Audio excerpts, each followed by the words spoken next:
ulang dengan isim nakirah memberi dah lain. Syai'nya lain. Allah kehendak ke sesuatu yang lain.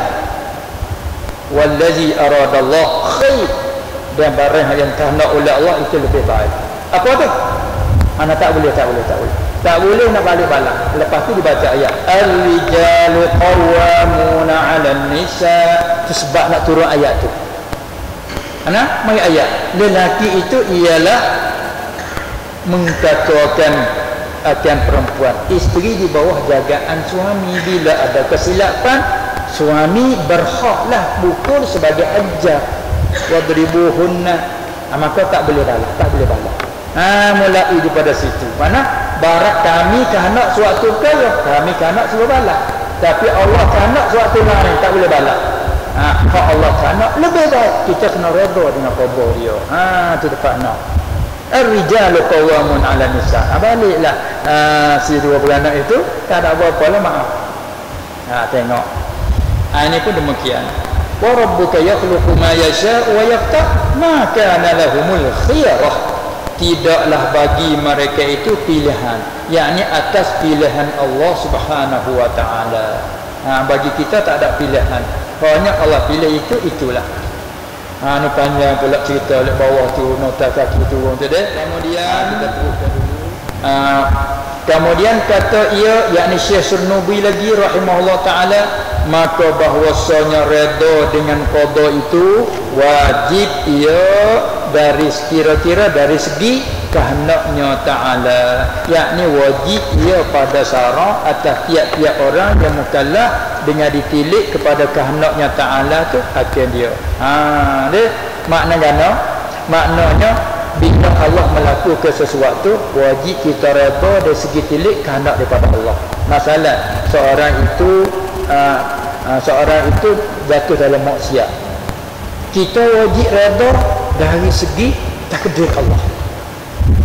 Kalau tak takdir Allah berlaku, boleh ke nak berlaku dengan sendiri? Tidak. Hanya berlaku nyatalah bahawa Allah melakukan, bukan kita. Dengan dalil kita tak mahu pun berlaku juga. Wajib atas kita redha dari segi kehendak Allah. Haram atas kita redha dari segi larangan Allah. Jadi satu masalah, dua iktibar.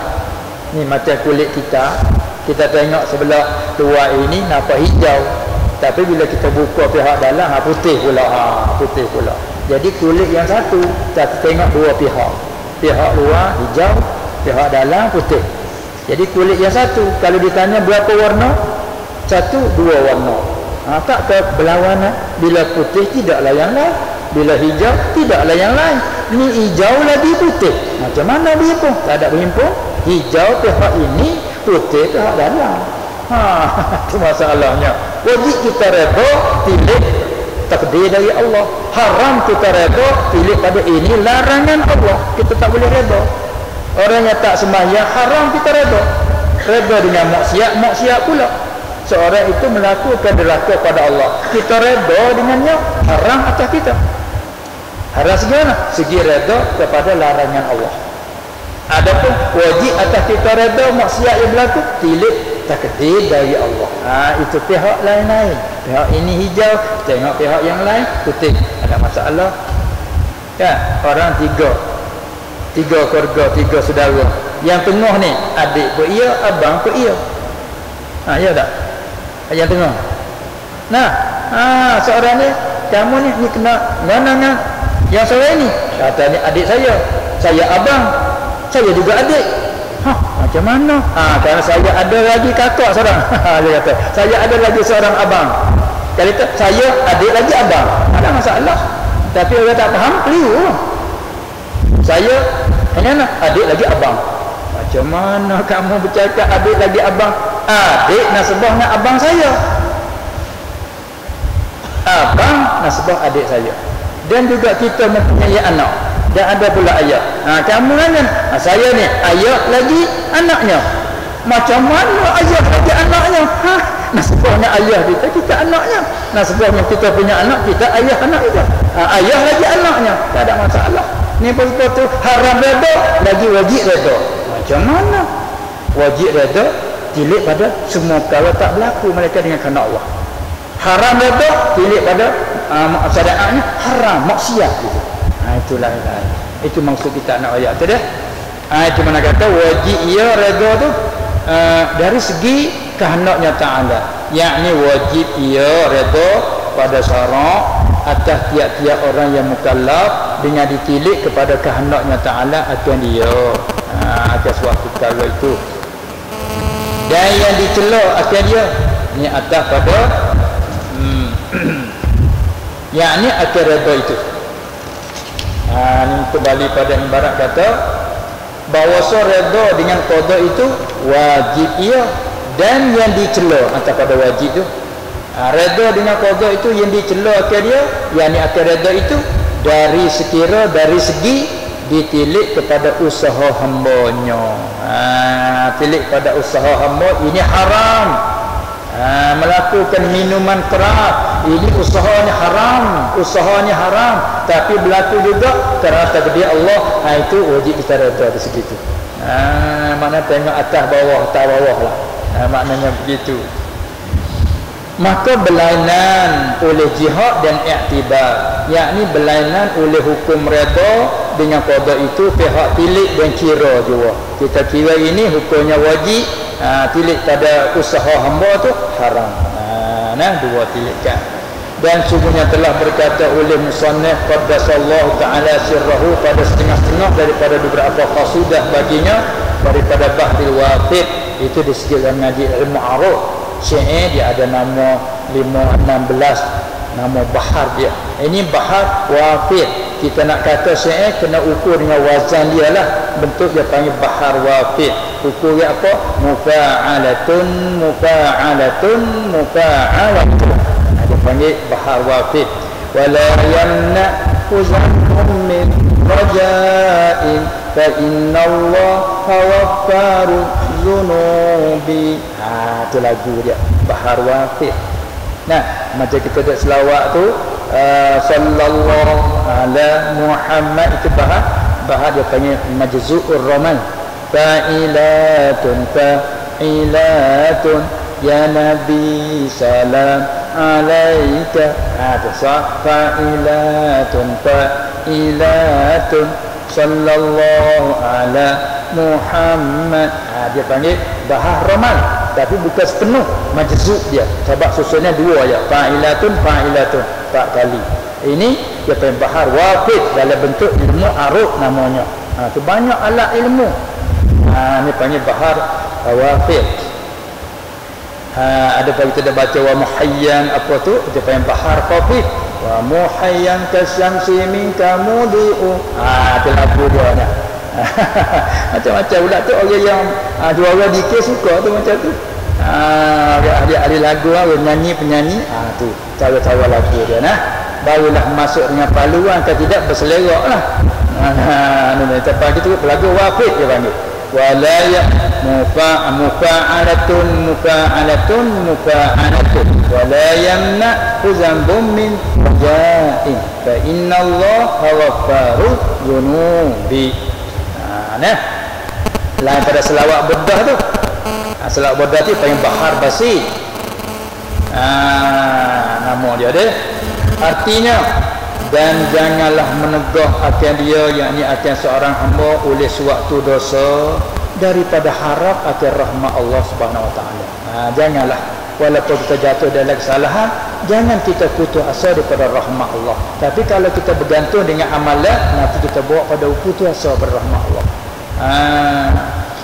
Sebab kerana bahawa Allah itu Tuhan yang amat mengampun bagi segala dosa. Fa innallaha ghaffaruz dzunubi, yakni dan janganlah menjadi oleh seorang hamba atas sesuatu kesalahan ataupun suatu kesilapan itu jangan menjadi akan sabab bagi putus asa dan putus harapnya seorang hamba akan rahmat Allah Subhanahu Wa Taala yang sangat luas, yang melengkapi ia akan semua perkara. Wa rahmati wasi'at kulla syai'. Dan kita putus asa sebab kerana bahawa Allah Taala yang amat mengampun ia akan dosa-dosa hamba-Nya. Habis itu nasbah orang arif hikmah ini munasabahnya dia. Adapun kita orang awam tak sampai mutabak itu, dan ada pun segala orang salih. Kembali pada asal, orang salih orang yang rajin bersungguh ibadat supaya mereka sampai pada hadrat Tuhan, supaya hilang kehijab, panggil orang salih. Maka munasabah akan mereka itu oleh suka dan seronok dengan amal yang soleh itu. Patut kita ayat awal ni, patut kita seronok suka dengan amalan. Allah takdirkan kita boleh beramal baik, boleh berzikir, boleh baca Quran, seronoknya boleh kita belajar Quran, boleh pandai baca Quran, seronoknya kita mengaji dapat apa kanak-kanak kita, seronok. Itu munasabah dengan kita yang awal. Tapi hak kata hikmah tadi, nasbah yang arif itu dicela. Nasbah dengan orang arif dicela kita seronok dengan amal. Tapi nasbah kita yang awal, munasabah kita seronok dengan amal. Kerana kita belum sampai ke makam tu. Itu kata dia.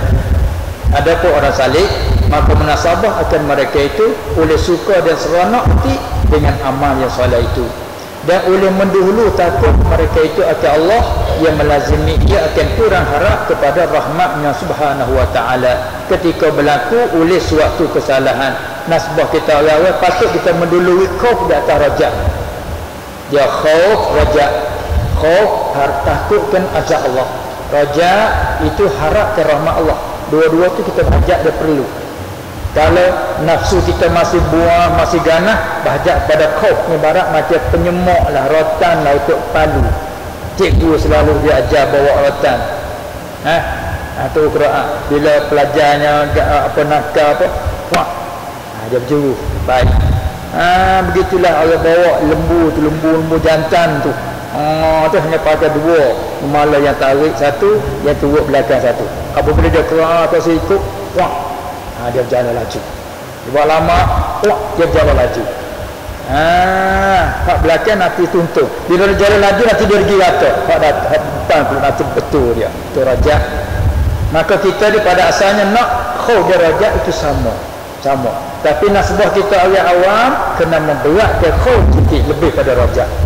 Dia jadi takut tu lebih guna pada harap. Nasbah kita awam. Kata lagi, seperti berkata oleh Syekh Abdul Barakat Ahmad ibn Muhammad Al-Adawi Al-Maliki yang dimasyhur dengan Syekh Ad-Dardir rahimahullah ta'ala. Dia kata juga dalam syair, betul syair ini baharajat, wa ghalli bil khawfa ala raja'i wa sirli maulaka bila sana'i itu baharajat sebagai mustaf'ilun 6 kali. Artinya dan memenangi, yakni mendahului olehmu akan khauf, takut akan Tuhan, mendahului memenangi di atas raja, yakni harap akan rahmat. Kita kena mendahului takut pada harap, dan berjalan atau menuju olehmu kepada Tuhanmu. Apa makna berjalan menuju? Dengan buat ke segala taat dan tinggal ke segala maksiat dengan tidak terasa jauhnya. Abang panggil orang saleh. Dan berkata ia Asyurnubi lagi rahimahullah ta'ala, istimewa pula,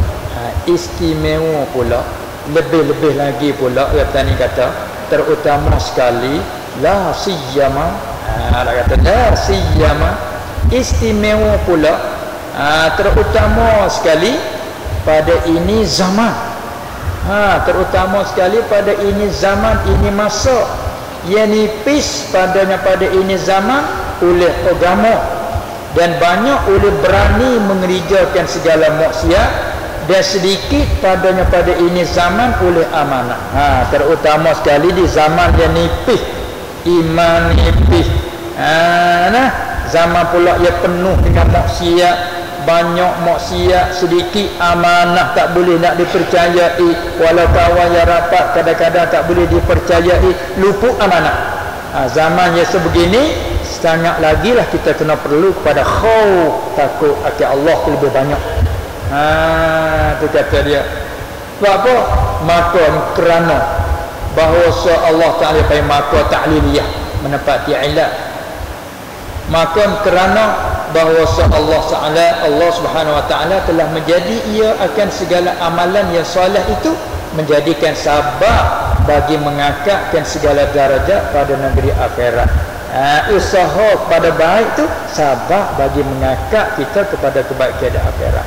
Waktu kita banyakkan takut dan menjadikan segala amalan talih. Muqabil bagi salih, amal yang baik, manakala talih, amalan kerjaan yang buruk. Talih, Allah menjadikan segala amalan talih, yakni yang jahat itu Allah menjadikan sabab, itu maf'ul yang kedua bagi menjadikan sabab bagi jatuh kepada patah yang bawah daripada neraka. Faham tak patah? Faham tak? Patah telaga yang bawah sekali, telaga yang dalam yang panggil patah laut. Tadi panggil, sini panggil apa? Tak panggil tak patah? Apa dia? Dasar. Dasar laut. Kalau kita tadi panggil patah. Ya, bila bawah sekali dia panggil patah. Cuma nak jaga jangan baca patut. Jangan baca patut, nak baca patah. Tak faham apa patah. Ini lurah petani panggil patah, yakni dasar. Di dasar bawah. Dasar laut. Petani panggil patah laut. Kalau dalam telaga, patah telaga. Itu dia panggil. Jaga bubuh baris sini tak baca patut. Jatuh pada patah macam Allah Ta'ala sebut dalam ayat innal munafiqina fid darkil asfali. Tadi kata patah yang bawah sekali. Itu dia. Itu patah terpanggil tadi dia.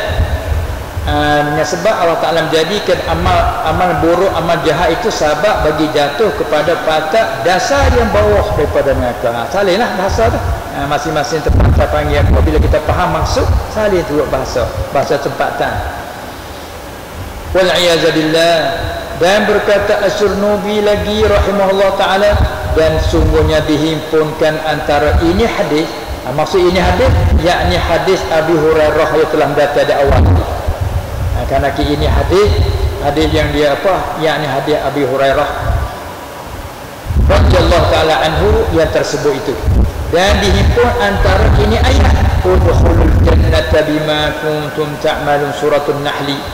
Artinya masuklah kamu ke dalam syurga dengan sebab amalan yang telah kamu beramalkannya. Dihimpun dengan dengannya ta'aluk pada dihimpun wala araga wa jumi'a baina. Dihimpun, kata cara himpun begini, dengan bahawa amalan itu tiada diiktibar akan dia, tidak dihitung, tidak dinilai. Malaikat apabila diterima akan dia amalan pada sisi Allah, amal sebanyak mana pun kalau tak laku, tak diiktibar lah. Harta kita yang banyak tapi tak laku, sana panggil, sini panggil tak laku. Ya. Apabila tak laku, banyak pun seperti tak ada lah. Kan? Banyak tapi tak laku, tak ada juga. Maka seperti tak ada juga. Begitulah amalan yang banyak bila tak diterima oleh Allah, seperti tak ada amalan. Sebab tu dia kata di sini apa dia dihimpun dengan bahasa amalan itu tiada diiktibar akan dia, malaikat apabila diterima akan dia amalan itu daripada sisi Allah, dan bermula terimanya itu adalah ia dengan limpah kurnianya Ta'ala. Itu semata-mata fadlan minhu, limpah kurnia dari dia, bukan jadi tekanan atas dia. Dia nak terima harus bagi dia, tak terima pun harus bagi dia. Tapi dia janji tadi, dia janji tadi. Apabila dia janji, dia kata pula sebagai mentauhid, innallaha la yukhliful mi'ad, sesungguhnya Allah tak menyalahi janji buat baik. Dia janji nak terima, dia janji apa? Janji ampun. Dia janji pula beri balasan apabila kita buat cukup syaratnya. Dia janji, kata dia tak mungkin janji, maka mustahil atas Allah mungkin janji, mustahil aridi. Sebab apa? Kerana mungkin janji buat baik itu menyalahi janji buat baik, masalah kekurangan kan. Janji nak buat baik tiba-tiba tak buat, itu kekurangan. Umumnya tiap-tiap kekurangan mustahil atas Allah. Lain pada janji nak menyeksa sampai masa dimaaf, itu kebaikan, kemurahan. Janji nak menyeksa orang yang berlaku, tiba-tiba dia ampun, itu kemurahan dia. Janji nak beri baik, nak beri syurga, beri nikmat pada orang yang buat baik, tiba-tiba dia menyalahi, itu mustahil. Mustahil aridi, bukan mustahil akli yang zati dah. Pada zatinya ialah harus halus itu dia. Nah, kita senam sambung dengan usuluddin. Terimanya itu adalah ia dengan limpah kurnianya, maka sah boleh bahawasa masuk syurga itu dengan semata-mata limpah kurnia daripadanya Ta'ala jua, bukan dengan amal. Dan bahawasanya amalan itu ialah sabab, ia bahasa zahir, ia diterhentikan atasnya. Intaha, itu nakalat, yakni kita takrir, yakni dari sekira-kira ditilik kepada janji Allah Ta'ala dengan beri pahala, wa'din dia panggil mi'ad. Dan bahawasanya Ta'ala tidak menyalahi akal janji yang tersebut itu sama sekali, kerana firman-Nya innallaha la yukhliful mi'ad.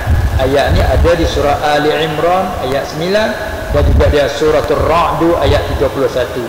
Artinya bahawasa Allah Ta'ala itu tidak menyalahi ia akan janji, yakni janji dengan beri pahala. Mi'ad ni kena faham mi'ad pula, kerana dia begini, dia dua. Wa'id janji juga, wa'd janji juga, tapi di segi bahasa apabila kata wa'd janji beri pahala, janji buat baik. Apabila kata wa'id janji seksa. Tiba-tiba ayat ni kata innallaha la yukhliful mi'ad. Boleh jadi mi'ad dengan mana wa'id, boleh jadi mi'ad dengan mana wa'd. Lalu tu jaga nota atas satu ke bawah tu. Qauluhu dengan beri pahala, berkata Al-Qurtubi pada tafsirkan ini ayat, wal mi'ad mif'alun minal wa'd. Imam Qurtubi tafsir ayat ni, artinya dan mi'ad itu wazannya mif'al. Kalau mengaji sorah, mi'ad ukuran timbangan wazan mif'al. Mi'ad mif'al, asalnya mi'ad. Mif'al asalnya fa asal waw, wa'ada ya'idu wa'ada. Manakala mi'ad asalnya mi'ad, ditukar waw akan ya kerana lisukuniha wa kasrati ma qablaha. Lalu tukar waw akan ya jadi mi'ad. Dia panggil mi'ad atas wazan mif'al dalam ukuran sorah. Dia ambil daripada wa'din. Ambil daripada wa'din, arti janji dengan beri pahala atau perbuat baik. Sebab kita terjemah dan kita kait, Allah tidak menyalahi akal janji, yakni janji dengan beri pahala. Tu kerana murad dengan mi'ad ambil daripada wa'd, bukan ambil daripada wa'id. Dan berkata Asy-Syihab Al-Khafaji rahimahullah ta'ala pada hasiahnya atas tafsir bagi Al-Qadi Baidawi, dulu dah keterangan semua tu, rahimahullah ta'ala dikatakan innal mi'ada masdarun bima'nal wa'di. Di sini dia menyatakan artinya bahawasa mi'ad itu masdar, yakni masdar mimi. Kalau pengajian sarah dia panggil masdar. Masdar bila mulai dengan huruf mim dia panggil masdar mimi, dengan makna wa'din, arti janji beri pahala atau buat baik. Sebab itu mustahil atas Allah menyalahi janji buat baik. Dan juga saat ni dalil nakli dia panggil. Saat ni dalil nakli kata mustahil atas Allah itu menyalahi janji baik. Itu dalil nakli ayat Quran. Dan juga ni dalil akhli dia panggil. Dan juga kerana menyalahi janji itu, ini janji dengan beri pahala itu bila menyalahi setengah daripada sifat kekurangan. Minan naqais, orang ngaji usul kata, dan daripada barang yang tiada layak ia dengannya, mimma la yaliqu bihi ta'ala. Menyalahi janji buat baik itu setengah daripada barang yang tiada layak ia dengan zatnya subhanahu wa ta'ala, dan yang mustahil ia atasnya ta'ala, yang mustahil aridi. Dia panggil begitu. Ta'ala Allahu an zalika 'uluwan kabira. Maha suci Allah daripada yang demikian itu, demikian sifat kekurangan dan barang yang tak layak dengannya. Allah Maha suci 'uluwan kabira, sebagai suci yang besar, tak kena mengena sedikit pun. Itu makna dia. Wallahu a'lamu bis-shawab wa ilaihi al-marji'u wal ma'ab. Semua itu Allah lah yang mengetahui dengan yang betul. Sepakat huraya itu semua tu dengan ilham daripada Allah, klik pada semua hakikat. Wallahu a'lam bis-shawab, dan Allah lah yang mengetahui dengan yang betul. Wa ilaihil marji'u wal ma'ab, dan kepada Allah sajalah kembali pulang kita semua ke situ. Inna lillahi wa inna ilaihi raji'un. tamatlah kita. Dan banyak lagi ketinggalan nota kita tengok sedialah kerana masa tu teruk sangat. Dah, lepas tu soalan apanya cukuplah dengan yang tu. Sahabat ada buat soal jawab ada sendiri. Kalau kita soal kita jawab. Kita soal kita jawab. Nah itu cukup dah bagi kita, dan masa pun dah terlalu teruk sangat. Tapi kalau kita di petani baru 9:50 minit, tapi di sini dah kalau kita di sana baru 9:20. Di sana 9:50, di sini 10:50. Oh, berat dah tu. Dia tak pernah pun kita mengaji sampai tahap saat ini kan. Tak pernah lah. Ingat kata lama-lama sekali Allah Ta'ala kata. bukan selama-lama, bukan selama-lama. Jarang lama sekali kata. Begitulah saja. Oleh kerana kita sengaja untuk nak sampai kepada stesen dia, untuk menghabiskan hikmah yang pertama. Selepas ini masuk al-hikmatu tsaniyah. Bila pula dapat di sama tu wallahu a'lam lah, pulang kepada takdir dari Allah lah dah. Cukuplah, dan dengan sekadar itu saja. Semoga-moga apa yang kita dapat, apa yang kita menyampaikan, itu semua takdir dari Allah, ilham daripada Allah dengan kehendak Allah. Dan kita semoga, kita harap-harapkan semoga Allah memberi manfaat, memberi keberkatan. Dengan keberkatan itu tadi dapat kita cemerlang apa di dalam kehidupan kita, di dalam segala gerak-geri tingkah laku kita. Semua itu adalah kembali kepada pengajian kita, kepada ajar tadi, amal tadi. Gerak-geri kita semua. Maka dengan itu sekadar cukuplah dulu. Al-hikmatu tsaniyah iradatuka tajrid ma'iqamatillah iyyaka fil asbab minasyahwatil khafiyyah. Wallahu a'lam. Subhanakallahumma wa bihamdika asyhadu an la ilaha illa anta astaghfiruka wa atubu ilaik. Bismillahirrahmanirrahim. Alhamdulillahi rabbil alamin. حمدا يوافي نعمه ويدافع نقمه ويكافئ مزيده. يا ربنا لك الحمد كما ينبغي لجلال وجهك وعظيم سلطانك. اللهم صل وسلم على سيدنا محمد وعلى آله وصحبه أجمعين. اللهم إنك عفو كريم تحب العفو فاعف عنا. اللهم أرنا الحق حقا وارزقنا اتباعه، وأرنا الباطل باطلا وارزقنا اجتنابه. اللهم ارزقنا علما نافعا ورزقا حلالا طيبا مباركا فيه وعملا مقبولا وسعادة الدارين. ربنا لا تزغ قلوبنا بعد إذ هديتنا وهب لنا من لدنك رحمة إنك أنت الوهاب. ربنا آمنا فاغفر لنا وارحمنا وأنت خير الراحمين. ربنا آتنا في الدنيا حسنة وفي الآخرة حسنة وقنا عذاب النار. وصلى الله على سيدنا محمد وعلى آله وصحبه أجمعين والحمد لله رب العالمين. تقبل الله.